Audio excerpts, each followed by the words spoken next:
I tested 3 ways to program a MEC16xx embedded controller. 2 of them wasted over 6 hours of my time.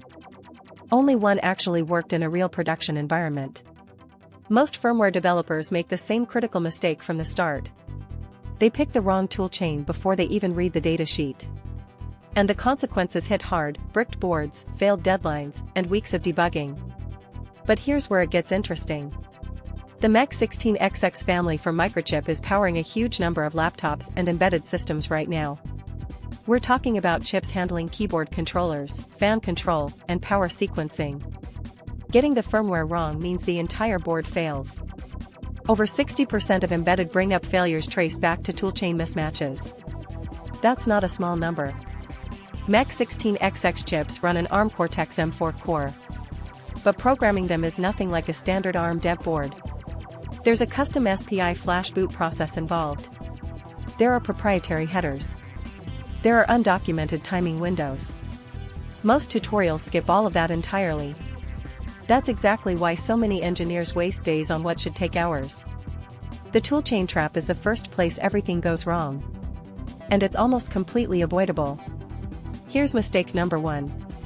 Developers assume any ARM GCC toolchain just works. It does not. The MEC16xx requires specific linker scripts for its memory map. Get those wrong and your binary won't boot, period. Microchip provides an official SDK called MEC17xx/16xx BIOS reference. But it's buried in their developer portal behind a registration wall. Most developers never find it on the first try. They end up using community ports instead. Some community builds are solid. Others are months out of date and missing critical patches. One missing patch can corrupt your SPI flash write sequence. That means your entire firmware image is silently broken. You won't know until you try to boot the system.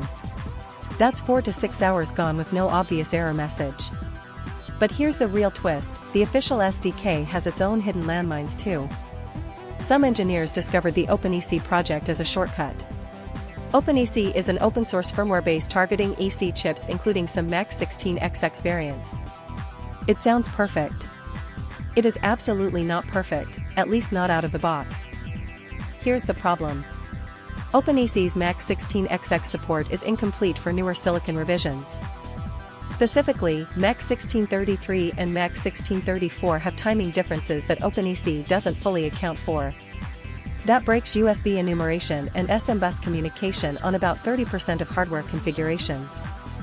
30% is not a rounding error. That's a third of your potential hardware fleet behaving unpredictably. The fix exists in a GitHub pull request that has sat open for over 8 months. Nobody has merged it. So if you're using OpenEC today, you need to manually apply that patch yourself. But there's a smarter path that bypasses this entire mess. What Section 3 reveals changes how you approach this completely. The approach that actually works combines 2 things most developers keep separate. First, use the Microchip official SDK as your base. Yes, the registration wall is annoying. But the SDK gives you verified header files and tested memory maps. Second, use a JTAG programmer, specifically an ARM-compatible probe like the J-Link. The MEC16xx exposes a 4-pin JTAG interface through a debug header. Not all boards break this header out. Check your schematic before assuming. Once your probe is connected, OpenOCD handles the interface cleanly. Use the MEC16xx specific OpenOCD config from the coreboot repository. That config is actively maintained by people who do this daily. From there, flashing your firmware image takes under 90 seconds. No manual SPI timing tricks. No guessing. Verification baked into the flash process means you know immediately if the write succeeded. Start with official SDK plus J-Link plus the coreboot OpenOCD config. That combination eliminates 80% of MEC16xx bring-up failures on the first attempt. 3 takeaways. 1. Never use a generic ARM toolchain. MEC16xx needs specific linker scripts and the official SDK. 2. OpenEC is promising but incomplete for newer silicon revisions. Apply the open patch manually. 3. J-Link plus OpenOCD plus the coreboot config is the fastest path to a working flash. If this saved you time, hit like and subscribe for more firmware deep dives every week. Now I want to hear from you. What's the most painful part of your EC bring-up process right now? Drop it in the comments.